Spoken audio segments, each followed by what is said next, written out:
안녕하세요. 저는 부산에 사는 50대 후반의 여자입니다. 저는 몇 년 전까지 변호사 생활을 하다가 현재는 어느 대학교의 법학과 교수인데요. 저희 세대에는 공부하는 여자들이 몇 없었습니다. 특히 공부를 하더라도 대학까지 가는 여자들은 극소수였어요. 그런 제가 대학을 나와 변호사까지 됐다는 건 마을에 크게 잔치를 열어야 할 일이었죠. 하지만 저는 부모님 몰래 숨어서 공부를 하느라 잔치를 열 수 없었어요. 그런 상황에도 이렇게 멋있는 직업을 가질 수 있게 만들어준 건 다 언니 덕분인데요. 저희 집은 할아버지 유산으로 땅 하나를 가지고 있는 게 있어서 가난하진 않았어요. 그 땅으로 농사를 지었고 농작물을 팔아 번 돈으로 생활했었거든요. 저희 아버지는 엄청나게 가부장적인 사람이셨어요. 남자는 하늘이고 여자는 땅이라는 말을 입에 달고 계실 정도였으니까요. 집안 여자가 입만 열어도 어디서 여자가 남자 말하는데 토를 다냐고 하시던 분이셨어요. 지금 시대에 저런 발언을 하게 된다면 아마도 저 말한 사람이 욕을 2배로 먹겠지만요. 그 당시에는 저희 집안뿐만 아니라 다른 집안에서도 남자들만 공부시키고 여자들은 책 근처에도 못 가게 하고 집안일을 시키거나 일찍이 돈 벌어오라고 하는 경우가 흔했어요. 그래서 오빠만 학교를 다녔었고 저는 집에서 엄마와 같이 집안일을 했고 언니는 장녀라 밖에서 돈 될 만한 잡일을 했었어요. 오빠가 등교하는 모습을 볼 때면 저와 언니는 항상 이런 점에 불만이 많았었어요. 첫째인 언니와 6살 차이가 났고 둘째인 오빠와는 2살 차이가 났었어요. 저는 오빠보다는 언니한테 의지를 많이 하는 편이었어요. 아무래도 나이차가 많이 나서 어른스럽기도 하고 같은 여자니까 그랬던 것 같기도 해요. 언니는 일 마치고 오면 알게 모르게 제 집안일도 대신해주곤 했었어요. 그러다 오빠가 공부한다고 방에 구구단을 붙여놓은 게 있었어요. 저는 가만히 누워서 그걸 외우고 있었는데 언니가 그 모습을 봤는지 저한테 공부를 해보지 않겠냐고 물어보는 거예요. 우와, 소은아, 너 저거 다 외운 거야? 소은이도 7단부터는 못 외우던데. 학교도 안 다니면서 어떻게 외웠어? 천재네. 얼마 만에 외운 거야? 하루 만에 다 외웠는데?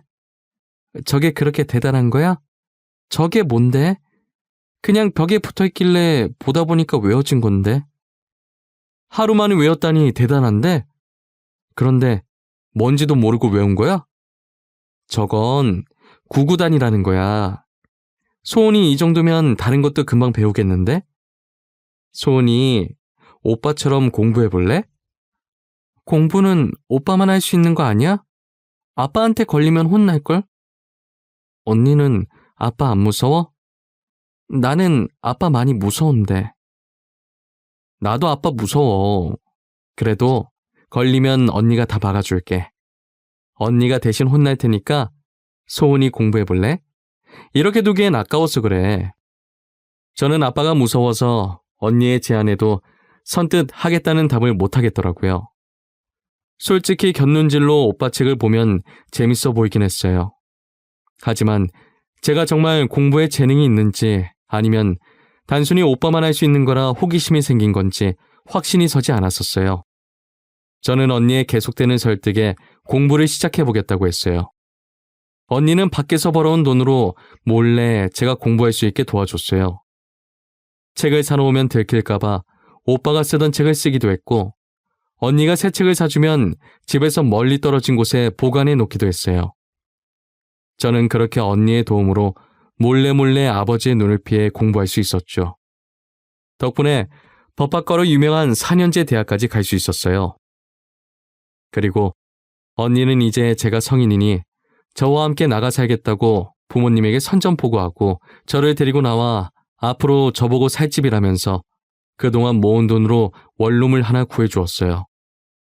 제가 대학을 가게 된 것도 지옥의 소굴에서 벗어난 것도 다 언니가 없었다면 할 수 없는 일이었어요.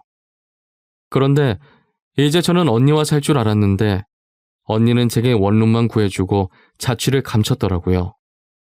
저도 뒤늦게 알았던 사실인데 언니가 제 친언니가 아니고 부모님이 입양한 양언니였어요. 저희 부모님이 결혼 후에 몇 년 동안 아무리 노력을 해도 임신이 안 됐대요. 그래서 보육원에 가서 언니를 입양해 왔는데 언니가 저희 집에 오고 몇 년 뒤에 그렇게 노력해도 안 되던 자연임신으로 오빠와 제가 생겼었대요. 안 그래도 가부장적인 집안에 친자식인 저한테도 집안일을 이렇게 시키는데 친자식도 아닌 언니한테 얼마나 못살게 굴었겠어요. 언니는 고된 집안일에 당장이라도 파양하고 집을 나오고 싶었는데 제가 아직 많이 어려서 계속 언니 눈에 밟히더래요. 자신을 친언니라고 생각하고 잘 따르던 제가 신경 쓰여서 성인이 될 때까지만 자기가 지켜주겠다고 생각한 것이죠. 그래서 제가 성인이 되고 집을 나오자마자 엄마한테 파행해달라고 했다고 들었어요. 그 뒤로는 언니가 어디로 사라졌는지 아무도 모른다고 하더라고요. 졸업까지 한 학기 남긴 채 그 사실을 알게 되었고 충격에 학업이 손에 잡히지 않았었어요. 하지만 제가 여기서 포기하면 그동안 언니가 노력했던 건 모두 수포로 돌아가기 때문에 저를 위해 버텨준 언니를 생각하며 남은 학교 생활을 무사히 마쳤습니다. 저는 대학을 졸업하고 유명한 로펌의 엘리트 변호사가 되었어요. 중요한 사건은 전부 저한테 맡기고 싶어 할 정도로 제 실적은 좋았어요. 그러다 같이 일하던 친구의 소개로 남편을 소개받았는데 사업하는 남자였어요. 저는 예전에도 그렇고 지금도 그렇고 사업하는 남자가 세상에서 제일 싫었어요. 그래서 저는 소개를 절대 안 받으려고 했는데 친구의 한마디에 어쩔 수 없이 나가게 됐어요. 소은아, 너 남자 소개 안 받을래? 사업하는 남잔데 집안도 되게 탄탄한 것 같더라. 어때? 진지하게 말고 그냥 가볍게 만나봐. 싫어. 나 소개팅 그런 거 딱 질색이야. 어색한 분위기 너무 싫어. 더군다나 사업하는 남자? 진짜 소름이 끼칠 정도로 싫어. 사업하는 남자가 왜? 이 사람 지금 돈 되게 잘 벌어. 다들 소개해달라고 난리인데 일부러 너한테 소개해주려고 안 된다고 했단 말이야. 야, 최근에 들어온 사건들 다 사업 관련된 사건들이거든? 서로 뒤통수 치고 헐뜯고 난리도 아니야. 비즈니스 관계만 그런 줄 알아? 여자 관계도 되게 복잡해. 하긴 그렇긴 하지. 나한테도 사업하는 남자 상간녀 소송만 이번에 몇 개나 들어왔는지 몰라. 근데 이 사람은 다른 것 같던데? 한 번만 만나봐. 두 번 만나라고는 안 할게. 싫다는데 얘가 왜 계속 이러지? 사업하는 남자가 다 거기서 거기지. 절대 안 나가. 목에 칼이 들어와도 안 나갈 거야. 나 분명히 말했다. 약속 잡지 마. 알겠지? 소은이 네가 이번 소개팅만 나가주면 지금 네가 맡고 있는 사건 하나 내가 대신해줄게. 어때? 너 어제도 사건 많아서 밤샜다며. 나름 괜찮은 조건 아니야? 싫음 말고. 그 당시 사업 관련 사건들이 많았는데 서로 뒤통수 치고 헐뜯고 난리도 아니더라고요. 비즈니스 관계뿐만 아니라 여자 관계도 되게 복잡했고요. 그래서 그런 사건들을 자주 보다 보니 자연스럽게 사업하는 사람들에게 반감이 생기게 되었죠. 그런데 그것보다 당시 친구가 소개팅만 나가주면 제가 맡고 있던 사건 하나를 자기가 대신 해주겠다는 말에 혹해서 나가버렸어요. 저는 남편을 한번 만나보니 매너도 좋고 깔끔한 게 외향적으로는 제 마음에 들긴 했어요. 하지만 전 남편도 똑같은 사람이라고 생각하고 만날 때마다 늘 의심하고 경계를 풀지 않았어요. 그런데 변함없이 제게 사랑한다고 표현해주고 항상 저부터 생각하고 잘해주길래 저도 어쩔 수 없는 여자였는지 남편에게 점점 마음을 열어주기 시작하더라고요. 저희는 1년 반 정도 연애하고 결혼을 하게 되었어요. 2년 정도는 평범한 부부들처럼 싸우기도 많이 싸우고 그러다 언제 싸웠냐는 듯 화해하고 둘이서 놀러도 많이 가고 저와 남편 반반 닮은 귀여운 딸도 낳고 행복했어요. 남들과 다를 줄 알았던 남편도 결국 그 사람들과 똑같았고 저의 행복은 오래가지 않았어요. 회사가 잘 될수록 점점 콧대만 높아져 사고를 치기 시작하더라고요. 변호사 부인을 두고도 어떻게 바람을 필 수 있는지 이해가 되질 않더라고요. 남편이 외도를 3번 정도 걸렸는데 걸리는 족족 상간녀 소송을 했었어요. 저는 아이 때문에 이혼만큼은 참으려고 했으나 결국 3번째 때는 남편에게 이혼 소송을 했죠. 저희는 이혼을 하고 저와 남편 사이에 있던 딸은 제가 키우기로 했습니다. 저는 이혼 후에도 변호사 생활을 하다가 몇 년 전에 법학과 교수로 전향을 했어요. 아버지 없이 홀어머니 밑에서 자랄 딸이 너무 걱정되었지만 제 걱정이 무색하게 딸은 성인이 될 때까지 반항 한 번 한 적 없이 착하게 잘 자라주었어요. 혹시나 제가 걱정할까봐 알아서 척척하던 배려심 깊은 아이였죠. 그런 딸이 언제 이렇게 컸는지 결혼하고 싶은 남자가 있다고 제게 소개시켜주겠다고 하더라고요. 언제 벌써 결혼할 때가 된 건지 아직은 딸을 제 옆에 끼고 있고 싶다는 생각에 이때까지 지나온 시간들이 너무 야속했어요. 그런데 딸은 엄마 인생을 담는다는 말이 맞는 건지 하필 사업하는 남자를 데리고 왔더라고요. 저는 사업한다는 소리를 듣자마자 딸의 결혼을 필사적으로 반대했어요. 엄마, 내가 말했던 사람이야. 나보다 나이는 좀 많은데 되게 아빠 같은 느낌으로 나를 잘 챙겨줘. 내가 힘들 때 많이 의지했던 사람이야. 안 그래도 우리 딸한테 얘기 많이 들었어요. 어찌나 착하다고 칭찬을 하던지. 이건 그냥 형식적으로 물어보는 말인데 혹시 무슨 일 하는지 알 수 있을까요? 말씀 편하게 하세요, 어머님. 저는 거창한 일을 하는 건 아니고 저희 어머니 따라 조그만 사업 하나 하고 있어요. 지금 뭘 한다고요? 사업한다고 하셨어요? 소윤아, 이건 아니다. 나는 이 결혼 절대 허락 못한다. 죄송하지만 이만 돌아가 주시겠어요? 이 결혼은 아닌 것 같네요. 엄마, 왜 그래? 아직도 아빠 때문에 그래? 20년도 더 된 일이잖아. 나도 엄마한테 들어서 알아. 그래서 사업하는 사람 싫어하는 것도 알고. 하지만 오빠는 달라. 나도 한땐 너처럼 너네 아빠는 딴 사람들과 다르다고 생각하고 결혼했어. 하지만 끝은 결국 이렇게 됐잖아. 더 말할 것도 없어. 이 결혼은 안 돼. 저는 절대 사업하는 남자에게 딸을 맡길 수가 없었어요. 제게는 너무나 소중한 딸이기에 저 같은 인생을 물려주기 싫었거든요. 딸은 단 한 번도 제 말을 안 들은 적이 없었는데 이번엔 본인의 뜻을 굽히지 않더라고요. 방에만 틀어박혀서 나올 생각을 하지 않았어요. 저를 보려고 하지도 않고 제가 차려준 밥을 먹으려 하지도 않아서 저는 저러다 딸한테 큰일이 나는 게 아닌가 하는 걱정만 늘어갔어요. 결국 자식 이기는 부모 없다고 제가 딸한테 두 손 두 발 다 들고 말았어요. 딸의 방문을 두드리며 일단 상견례 날짜 잡아보자고 하니 그제서야 딸이 웃으면서 방에서 나오더라고요.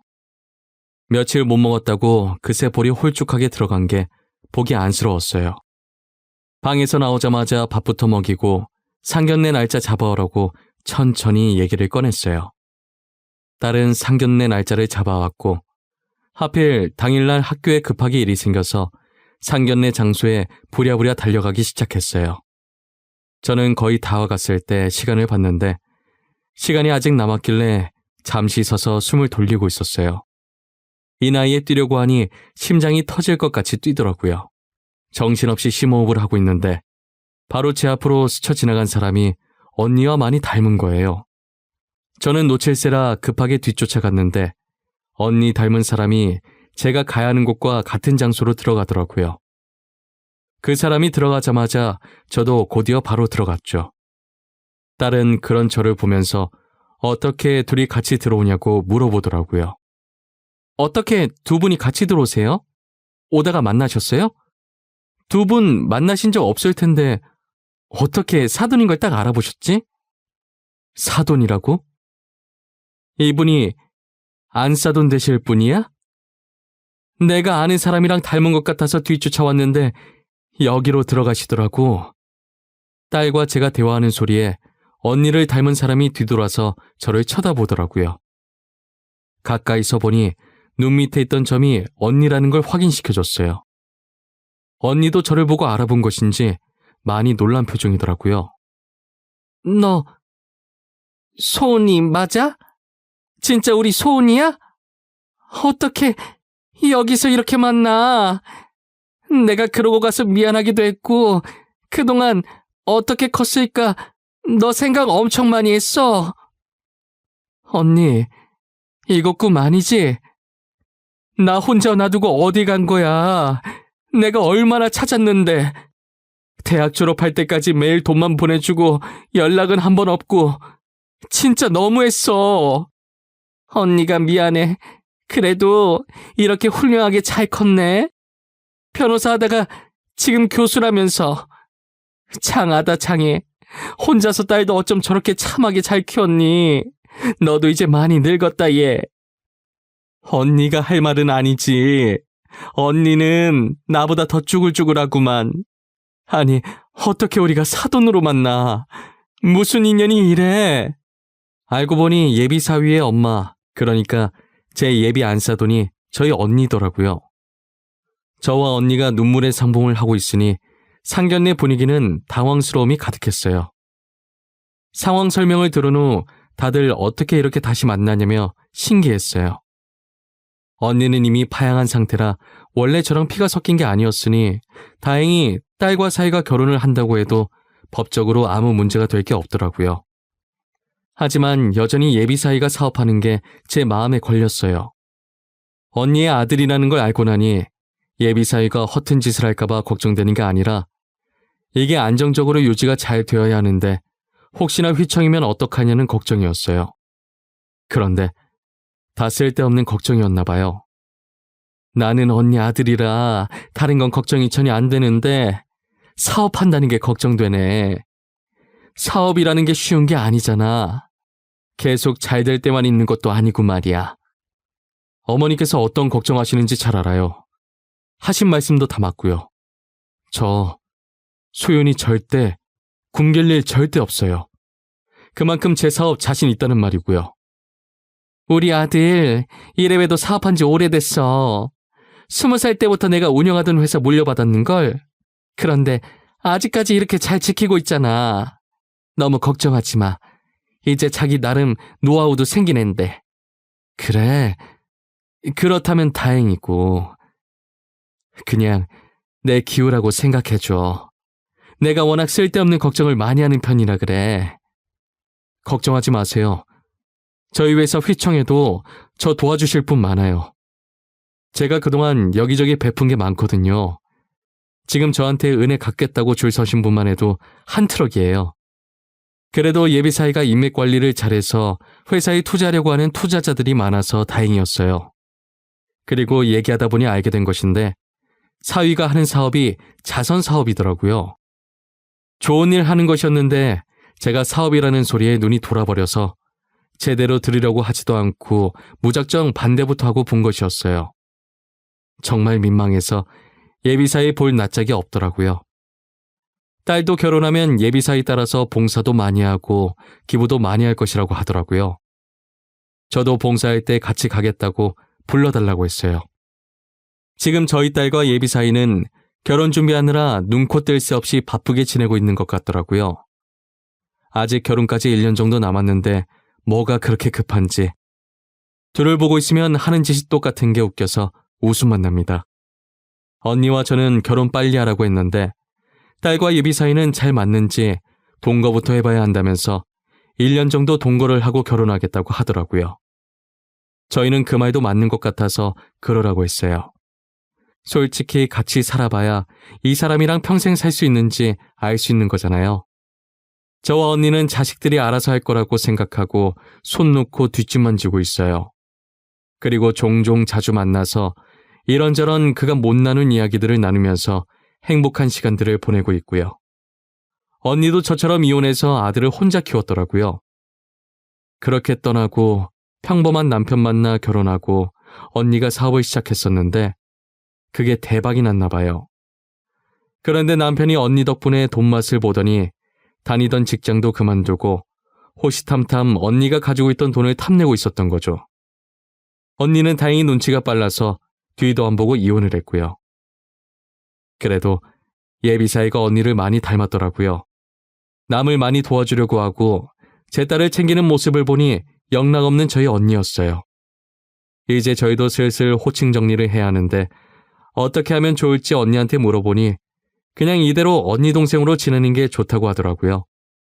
저는 이대로가 나쁘지 않아서 언니의 뜻을 따르기로 했어요. 저는 더도 말고 덜도 말고 딱 지금처럼만 언니랑 건강하고 행복하게 지내고 싶어요. 언니 덕분에 제가 이런 삶을 살 수 있게 됐는데 이걸 다 어떻게 보답을 해야 할지 모르겠네요. 지금부터 천천히 은혜를 갚아나가려고 해요. 지금까지 제 이야기 들어주셔서 감사합니다. 다들 좋은 일만 가득하시길 바랄게요.